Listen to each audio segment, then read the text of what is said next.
എന്തൊക്കെയുണ്ട് വിശേഷങ്ങള്? എല്ലാവർക്കും സുഖം തന്നെയല്ലേ? ഞങ്ങളിവിടെ സുഖമായിരിക്കുന്നു. ഞാനിന്ന് വന്നിരിക്കുന്നത് ഒരു സൂപ്പർ ആയിട്ടുള്ള റെസിപ്പി ആയിട്ടാണ്. നമ്മുടെ ഡയറ്റ് വീഡിയോ ഒക്കെ കഴിഞ്ഞ് ഇങ്ങനെ കുറച്ച് പേര് ഇങ്ങനെ എന്താ പറയുക കാത്തിരിക്കല്ലേ സാധാരണ ഒരു വീഡിയോ വരാൻ വേണ്ടിയിട്ട്. അപ്പൊ ഇന്ന് ഞാൻ ചെയ്യാൻ പോകുന്നത് ഒരുപാട് പേര് റിക്വസ്റ്റ് ചെയ്ത റെസിപ്പിയാണ്. അതായത് നമ്മുടെ സ്വന്തം ചെമ്മീൻ തീയൽ. ഞാൻ പലതരത്തിലുള്ള തീയൽ ഇട്ടിട്ടുണ്ട്, പക്ഷെ ചെമ്മീൻ തീയൽ ഇതേവരെ ഇട്ടിട്ടുണ്ടായിരുന്നില്ല. ചില റെസിപ്പി വരാൻ അതിൻ്റെതായ ഒരു സമയം ഉണ്ടെന്ന് പറയില്ലേ, അപ്പൊ ഇപ്പോഴാണ് അതിന് സമയമായത്. അപ്പൊ ഇത് ഞാൻ വീഡിയോ ചെയ്തത് നാട്ടിൽ വെച്ചിട്ടാണ് കേട്ടോ. നാട്ടിൽ നിന്ന് ഷൂട്ട് ചെയ്ത വീഡിയോ ആണ്. മൊബൈലിലാണ് ഞാൻ ഷൂട്ട് ചെയ്തിട്ടുണ്ടായിരുന്നത്, ക്യാമറ കൊണ്ടുപോയിട്ടുണ്ടായിരുന്നില്ല. അപ്പൊ ഫോട്ടോ എടുക്കാൻ വേണ്ടി ഞാൻ വീണ്ടും കഴിഞ്ഞ ദിവസം നമ്മുടെ വീട്ടിൽ ഉണ്ടാക്കിയതിന് ശേഷമാണ് ഫോട്ടോ എടുത്തിരിക്കുന്നത്. രണ്ട് സ്ഥലത്തും കൂടി ചെയ്തിട്ടുള്ള ഒരു വീഡിയോ ആണ്. അപ്പൊ ഈ തീയലില് നോർമലി സാധാരണ രീതിയിൽ നമ്മൾ പച്ചക്കറി വെച്ചിട്ട് തീയൽ തയ്യാറാക്കുമ്പോൾ നമ്മൾ സാമ്പാർ പുളി ഇല്ലേ, നമ്മൾ സാധാരണ കോൽപ്പുളിയാണ് ഉപയോഗിക്കാറുള്ളത്. അതേസമയം ഇതിൽ ഞാനിപ്പോൾ 2 പുളി ഉപയോഗിച്ചിട്ടുണ്ട്. കോൽപ്പുളി ഉപയോഗിച്ചിട്ടുണ്ട്, അതേപോലെ തന്നെ കുറച്ച് നമ്മൾ കുടംപുളിയുടെ ചാറ് ഉപയോഗിച്ചിട്ടുണ്ട് കേട്ടോ. അപ്പൊ നിങ്ങൾക്ക് വേണമെന്നുണ്ടെങ്കിൽ കോൽപ്പുളി മാത്രം ഉപയോഗിക്കാം, അതല്ലെങ്കിൽ കുടംപുളി മാത്രം ഉപയോഗിക്കാം, അതല്ലെങ്കിൽ ഞാൻ ചെയ്തിരിക്കുന്ന പോലെ 2 പുളി ഉപയോഗിക്കാം. അപ്പോൾ നോൺ വെജ് ഐറ്റംസ് ചെയ്യുമ്പോൾ ഇപ്പൊ എന്റെ ഫ്രണ്ട് അനുവിന്റെ റെസിപ്പി തന്നെയാണിത്. പുള്ളിക്കാരി എന്നോട് പറഞ്ഞത് അവരുടെ സ്ഥലത്ത് കുടംപുളി മാത്രമാണ് ചെമ്മീൻ തീയൽ ഉപയോഗിക്കാറെന്ന് പറഞ്ഞിട്ടുണ്ടായിരുന്നു. അതിന്റെ ഒരു അടിസ്ഥാനത്തിലാണ് ഞാൻ 2ഉം കൂടി മിക്സ് ചെയ്തത്. അപ്പൊ എല്ലാവരും തയ്യാറാക്കി നോക്കണം. വളരെ എളുപ്പമാണ് തയ്യാറാക്കാൻ, അതേസമയം സൂപ്പർ ടേസ്റ്റിയാണ്. അപ്പോൾ ഒട്ടും താമസിയാണ്ട് നമുക്ക് എങ്ങനെയാണ് രുചികരമായ ചെമ്മീൻ തീയൽ തയ്യാറാക്കാം എന്ന് നോക്കിയിട്ട് വരാം. അപ്പൊ നമുക്ക് എങ്ങനെയാണ് വളരെ രുചികരമായിട്ടുള്ള ചെമ്മീൻ തീയൽ തയ്യാറാക്കാമെന്ന് നോക്കാം കേട്ടോ. അപ്പൊ നമുക്ക് അതിന് വേണ്ടിയിട്ട് ആദ്യം വേണ്ടത് തേങ്ങയാണ്. 1/2 കിലോ ചെമ്മീനാണ് ചെയ്യാൻ പോകുന്നത്. അതുകൊണ്ട് ഒരു 6 ടേബിൾ സ്പൂണോളം തേങ്ങ നമുക്കൊരു കടായിലോട്ട് ഇട്ട് കൊടുക്കാം. അപ്പൊ അതിന് മുമ്പ് ഞാൻ പെട്ടെന്ന് റെഡിയാവാൻ വേണ്ടി അല്പം വെളിച്ചെണ്ണ ഒഴിച്ചു കൊടുക്കുന്നുണ്ട് ഈ കടായിലോട്ട്. 1 ടീസ്പൂണൊക്കെ മതിയാ വെളിച്ചെണ്ണ. ഞാൻ 1 ടീസ്പൂൺ വെളിച്ചെണ്ണ ഒഴിച്ചു കൊടുത്തിട്ടുണ്ട്. അതിലോട്ട് നമുക്ക് 6 ടേബിൾ സ്പൂൺ തേങ്ങ ചേർത്ത് കൊടുക്കാം. പിന്നെ ഞാനിവിടെ ചേർത്ത് കൊടുക്കാൻ പോകുന്നത് തേങ്ങയുടെ കൂട്ടത്തിൽ കൂടെ ഹോൾ ആയിട്ടുള്ള മല്ലിയും അതുപോലെ തന്നെ മൊത്തത്തിലുള്ള മുളകുമാണ് കേട്ടോ. അതേസമയം നിങ്ങളുടെ അടുത്ത് ഇപ്പോൾ ഇതുപോലുള്ള ഹോൾ മല്ലിയൻ മുളക് ഇല്ലെങ്കിൽ അതിന് പരമായിട്ട് നിങ്ങൾക്ക് മല്ലിപ്പൊടിയും മുളക് പൊടിയും ചേർത്ത് കൊടുക്കാം. ഞാനിപ്പോൾ ഇവിടെ ഹോൾ ആയിട്ടുള്ള മല്ലി ആയതുകൊണ്ട് 1.5 ടേബിൾ സ്പൂൺ മല്ലിയും അതുപോലെ തന്നെ ഒരു 6 ഉണക്കമുളകുമാണ് ചേർക്കാൻ പോകുന്നത്. പൊടികളാണെന്നുണ്ടെങ്കിൽ ഇപ്പൊ ചേർക്കാൻ പാടില്ല. നല്ലതായിട്ട് ബ്രൗൺ കളർ ആയതിനു ശേഷം മാത്രമേ പൊടികൾ ചേർക്കുന്നുണ്ടെങ്കിൽ ചേർക്കാൻ പാടുള്ളൂ കേട്ടോ. ഇതിപ്പോ മൊത്തത്തിലുള്ള ഹോൾ സാധനങ്ങൾ ആയതുകൊണ്ടാണ് ഇപ്പൊ ആദ്യമേ തന്നെ നമ്മൾ ചേർത്ത് കൊടുക്കുന്നത്, അത് ശ്രദ്ധിക്കുക. അപ്പൊ നല്ല ബ്രൗൺ കളർ ആവുന്ന വരെ ചെറിയ തീയിലിട്ടതിന് ശേഷം ഇതങ്ങ് വറുത്ത് ഇരിക്കാം. അതുവരെ വേറെ പണിയൊന്നുമില്ല. നമുക്ക് കളർ മാറി തുടങ്ങിയിട്ടുണ്ട്, കുറച്ചും കൂടെ ബ്രൗൺ കളർ ആവാനുണ്ട്. അപ്പൊ നിങ്ങൾ തേങ്ങ വറക്കുന്ന സമയത്ത് എവിടെയും പോകരുതേ, ഇളക്കി കൊടുത്തോണ്ടിരിക്കണം, അല്ലെങ്കിൽ താഴത്തെ ഭാഗം കരിഞ്ഞു പോകും, മേലെ അത്ര ബ്രൗൺ കളർ ആവൂല്ല. അത് എപ്പോഴും ശ്രദ്ധിക്കണം കേട്ടോ. സാധാരണ നമ്മള് തീയൽ വെക്കുമ്പോൾ വെള്ളം ചേർക്കാൻ പാടില്ല എന്ന് പറയാം അരയ്ക്കുമ്പോൾ. അപ്പൊ മാക്സിമം വെള്ളം കുറച്ച് അരയ്ക്കുക. ഞാനിപ്പോ ഇവിടെ നാട്ടിലായതുകൊണ്ട് അമ്മിയിലാണ് അരയ്ക്കാൻ പോകുന്നത്. അപ്പൊ മിക്സിയിലാണെങ്കിൽ ചെറിയ ജാറിൽ അരച്ചപ്പോൾ മാത്രം വെള്ളം ചേർത്ത് നന്നായിട്ട് അരച്ചെടുക്കുക കേട്ടോ. അപ്പൊ നമ്മുടെ തേങ്ങയുടെ കളറൊക്കെ നല്ല ബ്രൗൺ കളർ ആയിട്ടുണ്ട് കേട്ടോ. അതേസമയം നിങ്ങൾക്ക് അരിക്കാൻ പാടില്ല, ശ്രദ്ധിക്കണേ. നല്ലൊരു കളറാകുമ്പോൾ ഓഫ് ചെയ്യുക. ഇനി ചൂടാറിയതിന് ശേഷം നമുക്ക് നന്നായിട്ട് അരച്ചെടുക്കണം. ഞാൻ നേരത്തെ പറഞ്ഞ പോലെ നിങ്ങളിപ്പോ പൊടിയാണ് ചേർക്കുന്നുണ്ടെങ്കിൽ ഈ സമയത്ത് വേണം ലോ ഫ്ലെയിമിലോട്ട് ആക്കിയതിന് ശേഷം മുളക് പൊടിയും മല്ലിപ്പൊടിയും ചേർത്ത് നന്നായിട്ട് അതിന്റെ പച്ചമണം മാറുന്നവരെ വഴറ്റി കൊടുത്തതിന് ശേഷം ഓഫ് ചെയ്ത കേട്ടോ. നമുക്ക് അജിത ചേച്ചിയുടെ അടുത്ത് അരയ്ക്കാൻ കൊടുക്കുക ചൂടാറിയതിന് ശേഷം. ഓക്കെ, അമ്മയ്ക്ക് കടയും തലയൊക്കെ ഉണ്ട്. ചേച്ചി നന്നായിട്ട് അരയ്ക്കാൻ തുടങ്ങിയിട്ടുണ്ട്. അവസാനം ഞാൻ കാണിച്ചു തരാം കേട്ടോ. ഫൈനായിട്ട് അരയ്ക്കണേ. ചേച്ചി അരച്ചു കഴിഞ്ഞു. ഇനിയിപ്പോൾ നമുക്ക് പാത്രത്തിലോട്ട് ആക്കാം. നല്ല ഫൈനായിട്ട് അരഞ്ഞിട്ടുണ്ട് കേട്ടോ. ഞാനിവിടെ എടുത്തിരിക്കുന്നത് 1/2 കിലോ ചെറിയ ടൈപ്പ് ചെമ്മീനാണ്. തലയെല്ലാം കളഞ്ഞ് ക്ലീൻ ചെയ്ത് റെഡിയാക്കി വെച്ചിട്ടുള്ളതാണ് കേട്ടോ. 1/2 കിലോ. അപ്പോൾ ഇത് നന്നായിട്ട് ചട്ടി ഒന്ന് ചൂടാവട്ടെ. ഇവിടെ കാക്കയൊക്കെ വിരുന്ന് വിളിക്കുന്നുണ്ട്. ചട്ടിയിലത്തെ വെള്ളമൊക്കെ മാറിയെന്ന് ഉറപ്പ് വരുത്തിയതിന് ശേഷം നമുക്ക് അതിലോട്ട് കുറച്ച് വെളിച്ചെണ്ണ ഒഴിച്ചു കൊടുക്കാം കേട്ടോ. വെളിച്ചെണ്ണയാണ് എപ്പോഴും ഉപയോഗിക്കേണ്ടത് നാടൻ കറിയാവുമ്പോഴേ. ആ വെളിച്ചെണ്ണ ഒന്ന് ചൂടാവട്ടെ.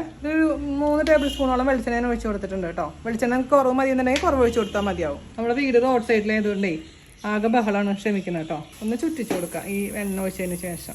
അപ്പൊ എണ്ണ ചൂടായിട്ടുണ്ട്. നമുക്ക് അതിലോട്ട് 1 ടീസ്പൂൺ കടുക് ഇട്ട് കൊടുക്കാം. അതുപോലെ തന്നെ ഒരു നുള്ള് ഉലുവ ഒരുപാട് ഇടണ്ട. 2 പച്ചമുളക് ഇട്ട് കൊടുക്കാം. ചെറിയ തീയിലോട്ട് മാറ്റാം, അല്ലെങ്കിൽ കടുക് അങ്ങ് പെട്ടെന്ന് കരിഞ്ഞു പോകും. ഞാൻ അതിലോട്ട് കുറച്ച് കറിവേപ്പില ഇട്ട് കൊടുക്കാം. ഇനി നമുക്ക് ചേർത്ത് കൊടുക്കേണ്ടത് ഒരു 10-15 ചെറിയുള്ളി. വലിയ ചെറിയുള്ളി ആയതുകൊണ്ട് 12 എടുത്തിട്ടുള്ളൂ. അതിനെ ഒരു ചെറിയുള്ളിനെ തന്നെ 4 പീസായിട്ട് മുറിച്ചിട്ടുണ്ട്. അത് നമുക്ക് ചേർത്ത് കൊടുക്കാം. നിങ്ങളുടെ ചെറിയുള്ളി ഇല്ലാന്നുണ്ടെങ്കിൽ അതിന് പരമായിട്ട് ഒരു സവാള ചെറുതാക്കി അരിഞ്ഞിട്ട് കൊടുത്താൽ മതി കേട്ടോ. ഒരല്പം ഉപ്പ് ചേർത്ത് കൊടുക്കാം. ഞാനിപ്പോൾ 1/2 ടീസ്പൂൺ ഉപ്പ് ചേർത്ത് കൊടുത്തിട്ടുണ്ട്. ഒരു 1/4 ടീസ്പൂൺ മഞ്ഞൾപ്പൊടി ചേർത്ത് കൊടുക്കും. നന്നായിട്ട് അങ്ങ് ഇളക്കി കൊടുക്കാം. ഞാൻ ഇതിൻ്റെ കൂട്ടത്തിൽ കൂടെ അല്പം തേങ്ങാക്കൊത്തും കൂടെ ചേർക്കുന്നുണ്ട് കേട്ടോ. തേങ്ങാക്കൊത്ത് താല്പര്യം ഉണ്ടെങ്കിൽ ഇടാം, അല്ലെങ്കിൽ ഒഴിവാക്കാം. വളരെ നൈസാക്കി അരിഞ്ഞ് തേങ്ങാക്കൊത്തും കൂടി ഇട്ട് കൊടുക്കാം. നമുക്ക് നന്നായിട്ടൊന്ന് വാടി വരുന്നവരെ അങ്ങ് മീഡിയം ഫ്ലെയിമിലിട്ടിട്ട് അങ്ങ് ഇളക്കി കൊടുക്കാം. നമുക്ക് ഇതിലേക്ക് ഒരു പച്ചമുളക് നെടുകെ കീറിയിട്ട് കൊടുക്കാം കേട്ടോ. വലിയ പച്ചമുളകായതൊന്ന് ഒരെണ്ണം ഇട്ട് കൊടുത്തിട്ടുള്ളൂ. ഇനി ഞാനിതിലേക്ക് ചേർത്ത് കൊടുക്കാൻ പോകുന്നത് മുരിങ്ങക്കായ.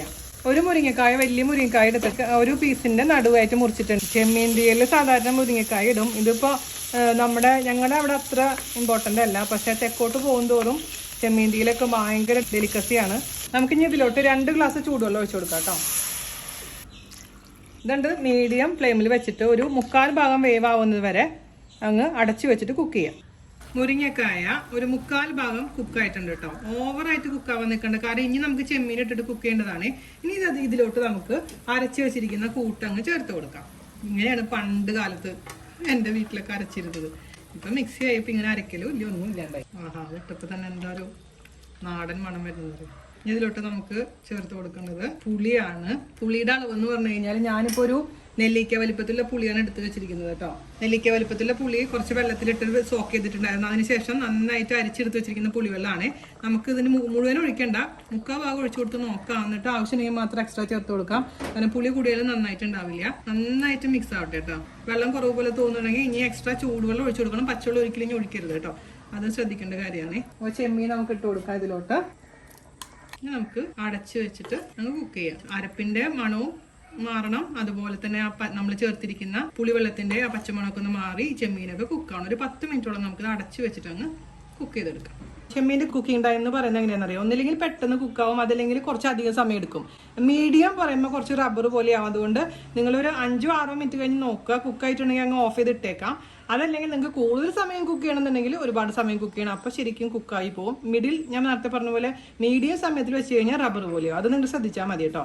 അപ്പോൾ എൻ്റെ വീട്ടിലൊക്കെ ചെമ്മീൻ കറിയൊക്കെ ഉണ്ടാക്കുമ്പോൾ നല്ലോണം സമയത്ത് കുക്ക് ചെയ്യും. അപ്പോഴാണ് മനസ്സിൽ പിടിക്കാന്ന് പറയും ഇവിടെ അച്ഛനൊക്കെ. അതുകൊണ്ട് നമ്മൾ അങ്ങനെ ചെയ്യാറുള്ളത്. പക്ഷെ ഓരോ നാട്ടിലും ഓരോ രീതിയാണല്ലോ. അപ്പോൾ വലിയ വലിയ ഹോട്ടലിൽ ഷെഫ്സൊക്കെ ചെറിയ സമയം കൊണ്ട് 5 മിനിറ്റോ 4 മിനിറ്റോ അങ്ങനെയൊക്കെ ഒരു സമയം അവർക്ക് അറിയാം.